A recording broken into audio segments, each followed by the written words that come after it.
ہم کریں گے ہر مظلوم کی حمایت۔ السلام علیکم، میں ہوں حرین فاطمہ اور آپ دیکھ رہے ہیں حمایتی نیوز HD چینل۔ نظر ڈالتے ہیں آج کی اہم خبروں پر۔ S S P Malir Tariq Elahi Mastoori کی ہدایت پر تابڑتوڑ کارروائیوں کا سلسلہ جاری۔ لال آباد چوکی انچارج ASI اعجاز بھٹی کی مخبر خاص کی اطلاع پر بہترین کارروائی، جبکہ ہفتہ 40,000 روپیہ ملتا تھا، لیکن اس ہفتے 40,000 نہ ملنے پر ان کے اوپر FIR کر دی گئی۔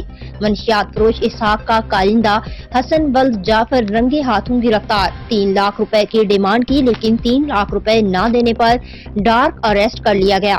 تفصیلات کے مطابق تھانہ سکھن لال آباد چوکی کی حدود پان پاڑا ریڑھی گوٹ میں مخبر خاص کی اطلاع پر کارروائی عمل میں لائی گئی، جہاں منشیات فروش اسحاق کا کارندہ حسن ولد جعفر کو منشیات فروش کرتے ہوئے ASI اعجاز بھٹی بما ٹیم ملزم کو رنگے ہاتھوں گرفتار کر کے مقدمہ درج کر لیا۔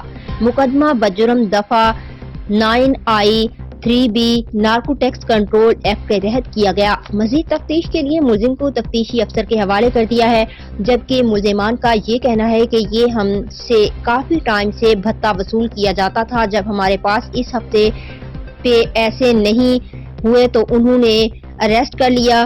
چوکی انچارج ASI اعجاز بھٹی کا کہنا تھا، میں اپنی چوکی کی حدود میں کسی قسم کے جرائم میں ملوث افراد اور ان کے سہولت کاروں کو نہیں چھوڑوں گا، جبکہ چوکی انچارج پورے ریڑھی کی مافیا کو اپنے ساتھ ملا کر ڈرا کے لے کر چلتا ہے۔ ایک کو پکڑا گیا ہے، دوسرے کو وارننگ دی ہے، اگر ٹائم سے مجھے بھتہ نہیں ملا تو سب کو انجام یہی ہوگا۔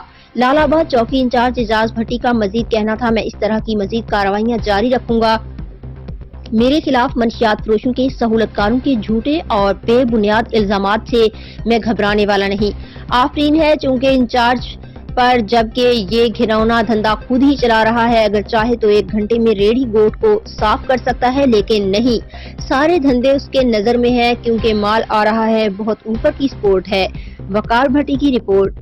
مزید خبروں اور اپڈیٹس کے لیے دیکھتے رہیں حمایتی نیوز HD چینل۔